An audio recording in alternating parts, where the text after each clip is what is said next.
Well, welcome to episode 1 of Vale TV. We're here to talk about wine. A couple of weeks ago we judged the McLaren Vale Wineshow.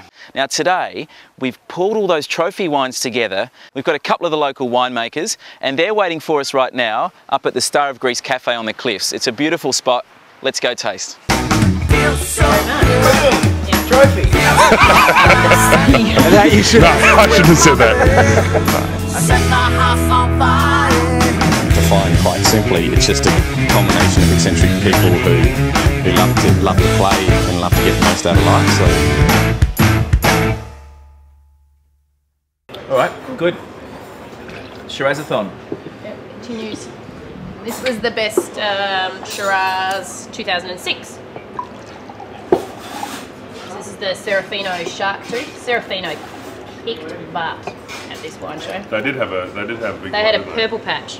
And what's funny about this is that he just about to do the cut-off date, and he rings me up and he goes, "Oh, I've managed to bottle the Shark Tooth just in time to enter the McLaren Vale Wineshow, the 06. Can I enter it?" And I was like, "Yeah." So I added it onto his entries. There it goes. It was worthwhile. Trophy. Trophy. Thank you very much. Boom! Yeah. Trophy. Shark tooth. It's Shark got tooth. a bit of you know, it's got a bit of Magnum PI sort of moustaches and porn. Shark tooth. Is that just me? You're not thinking that stuff as well? No. Okay. So yeah, it's God. That's good. That's a serious wine now. It It's is. really No, it is. starting It's to- good. So that wine's been in bottle for maybe 3 months or Maybe. something. Yeah. That wine's going to get bigger, isn't it? I mean, that is just going to keep building. Probably going to come even more together, maybe as well. And maybe that's the big thing. So, in next year's wine show, Next year's wine show, yeah, it's probably going to cream it. we might see this back again, and Okay. you know, we might be sitting here again in a year's time, revisiting the same wine. Actually, the last 2 or 3 wine shows, you know, they've had 3 or 4 wines that have been really up there in the, you know, in the final sort of. It's a name that's they've popped up in wine shows all around the country with you know, with Final type wines. Yeah, reliable. Yeah. You know, sort of. They've got a very. They've really figured the style out, Yeah. and they're able to hit the mark quite yeah, consistently. yeah. That's good. Yeah. All right. Right. So Cabernet time. Cabernet time. So this is the other interesting thing about McLaren Vale Wine Show is that we also have the whole Fleurieu region represented, and so this wine actually won the best red in the Fleurieu region. Now we do joke. We've got lots of friends over at Mahon Creek. Very good footballers as well. Great community of people. But we often call it the Riverland of the South, and that's a little bit unfair because a lot of their old vineyards in deep soil produce some really great fruit. And in a good year, they'll grow a Cabernet that can rival a lot of regions in Australia. So 06 is a good year for Mahon Creek. And this is again another really small little grower, you know, that's probably selling some grapes and making just a little bit of wine on the side. So it's yeah, pretty exciting for them, I'd say. It's classic Cabernet, isn't it? It's unmistakable Cabernet.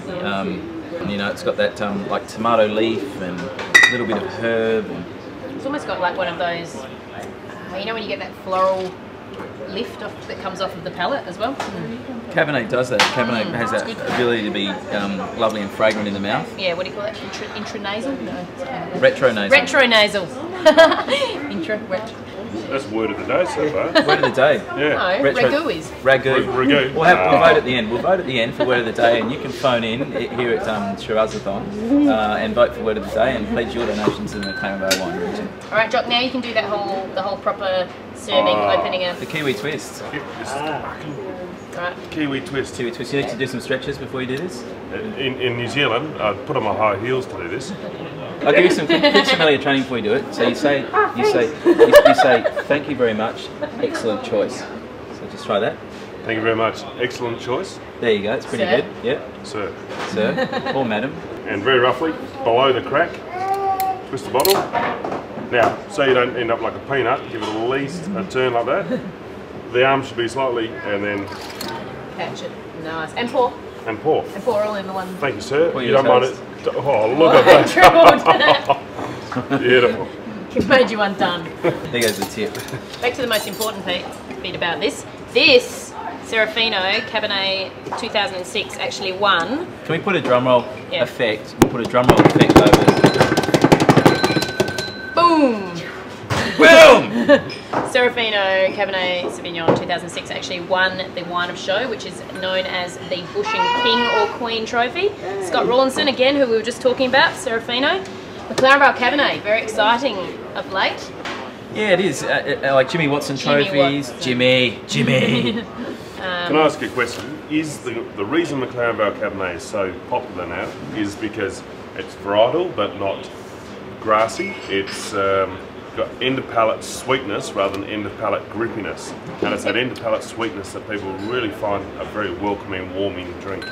Has the style of McLaren Vale Cabernet changed, or have the winds of fashion simply blown, swung direction and are now blowing in a direction that says this is what we're looking for with Cabernet Sauvignon? Because all I'm saying is we came off sort of Cabernet that was leaner, was like those really fairly ordinary early picked sort of years when that was a sort of in vogue thing. And McLaren Vale we always produce, the comment was, oh, McLaren Vale Cabernet doesn't look Cabernet like, it gets too ripe and it's too the tannins are too soft and all that sort of thing. Whereas I think now everyone's got too much mid palate. Yeah, it's too much. Sorry, there's too much fruit. I'm sorry, there's too much flavour in that wine. What about the argument that I think the winds of fashion have blown around, and now that's everyone's looking for. So this is the wine. This is the one that beat all comers. This is a worthy winner. A worthy winner. I'm gonna pop my collar for this wine. It's all about tannin with Cabernet. So that's got it in spades. I mean, taste it. It's beautiful. It's awesome. Yeah. Lovely drink. Yeah. Lovely, like really ripe berry fruits. Yeah. Not too much oak. A bit of that licorice, like a bit of that. And that's sort of for me is like a regional sort of character down here. That sort of licoricey character. Yep. What I kind of like about it is it's quite a refreshing finish as well. It's good. Yeah, it lifts off the finish. The back of the palate. Yeah, exactly. Yeah, we've had a lot of really quite impressive wines, and there's been a lot of there's a lot of fruit in the wines. There's a lot of youth. I mean, this is an 06, but it had layers, and it had layers that built. It had really lovely sort of progression through the palate. It's a young wine, and looks very complete. And it was the best wine on the day, and that's what happens with trophies. It's if we did it all again next week, we might come up with a set of different answers. That's what happens. But certainly on the day, that was the one wine that just you kept coming back to when you tasted the lineup. Mm-hmm. Well, why don't we go outside for a cleansing glass of something local? Have a look at the view. Let's go check the view out. We're going to relive it right now. Feels so good. Feels alright. Dancing with my baby. I set my house on fire.